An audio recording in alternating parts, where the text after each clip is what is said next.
புண்ணா வெளியே போகுது. ஸோ இப்போ நம்ம காட்டுற மாதிரி diabetic ulcer, diabetic wound form ஆயிடுது. ஸோ அதுவும் பார்த்தீங்கன்னா இந்த கட்டை விரல்ல தான் ஃபார்ம் ஆகும். ஸோ இப்போ இந்த காலோட கட்டை விரல்ல அந்த இந்த இந்த விரல்ல வந்துச்சு புண்ணு வந்துச்சுன்னா அது ஆறவே ஆறாது. நீங்க மாத்திரையை தொடர்ந்து எடுத்துக்கொண்டே இருக்கிறீங்க, புண்ணும் பெருசாகிக்கிட்டே வரும். ஸோ அப்போ அதனால கட்டை விரலுக்கு ஃபுல்லா போகக்கூடிய ரத்த ஓட்டம் நின்று சீல் அந்த மாதிரி பிரச்சனைனால தான் கட்டை விரல் ரிமூவ் பண்றாங்க.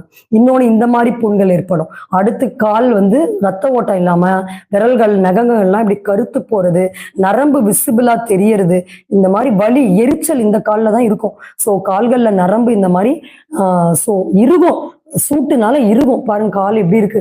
ஸோ அப்போ ஆட்டோமேட்டிக்கா அவங்களுக்கு என்ன ஆயிடும்னா இந்த மாதிரி புண்கள் வர்றது ஆறாம இருக்கிறது. ஸோ கால் கருத்து போயிட்டே இருக்கிறது, சுத்தமா சென்சேஷன் இருக்காது, சுத்தி வச்சு அடிச்சா கூட தெரியாது, கால் கட்டை ஆட்டம் போயிருக்கும். ஸோ இந்த